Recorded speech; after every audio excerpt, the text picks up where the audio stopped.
Well, nice to meet you, Ludacris. Nice to meet you. I'm a huge fan, so I'm honored to be here today. Thank you. And, you know, you're no stranger when it comes to collaborating with brands to elevate a cause or show support for something that you believe in. Mm-hmm. So tell me how this partnership with Google came about. It's exactly what you just said. They presented me with this idea, and you said I like to, you know, to partner with brands, elevate, especially when it comes to showing my own family and my children about how entrepreneurship works and being able to come with an idea and make that idea into a reality. So, you know, being able to support Black business and all the impact that it's having in all of the communities, and especially since the pandemic, the rising rate of supporting the Black businesses has gone up like 30%. So that's part of the reason I wanted to lend my voice to it. And like you said it best. Trying to lend my voice to things that I know are supporting and doing positive things in the community.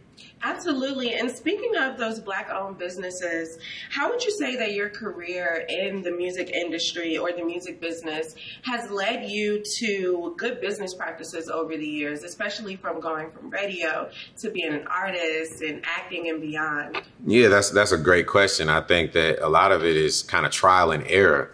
And you got to be able to take those risks. You know, the people that are the most successful are the risk takers.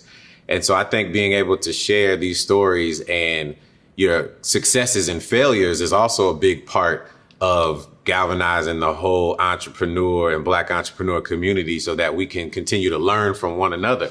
And that's something that I want to be able to share. You know what I mean?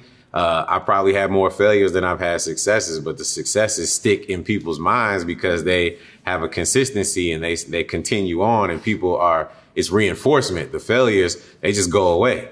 So as Michael Jordan said, you know, he's taken so many shots, he's made this many shots. It's all about not being afraid to fail, but having calculated risk and making sure that you understand as much as you can, which is why, you know, using Google and trying to find the answers and find the Black businesses and understand why they are successful, and us supporting one another is going to continue to change the world for the better, especially in our communities. Yeah, and one of the cool things about this campaign is that it comes with an original song as well as a choose your own adventure type of film. Right. As the man behind catchy jingles for brands like Boost Mobile, I always think about that, where you at, the whole city behind you. That's dope. And then more recently with Jif, and even like I love hearing stand up on the Google Pixel ads.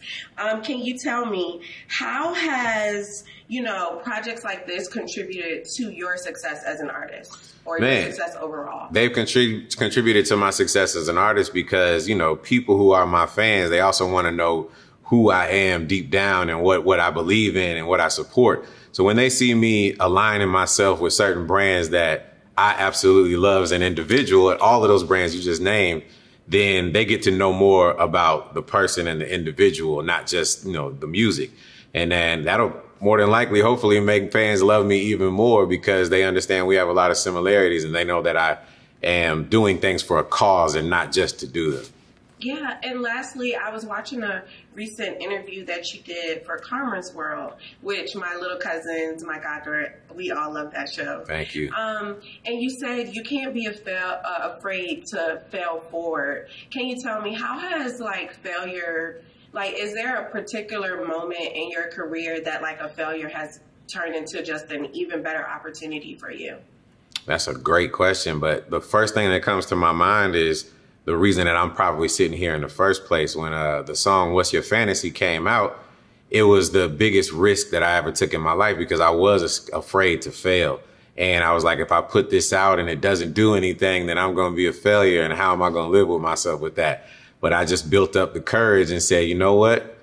What's the worst that can happen? And I put it out, and the rest is pretty much history. So based off what you're saying, we have to build that courage within ourselves, and we have to not be afraid to fail because the greatest rewards are on the other side of not being afraid to fail and continuing to try. And that's basically the best thing I could say. I love that. And that's one of my favorite songs. It got me in so much trouble singing when I was a kid. But one of my favorite songs. So thank you again for this opportunity. Thank you. All good. I appreciate you.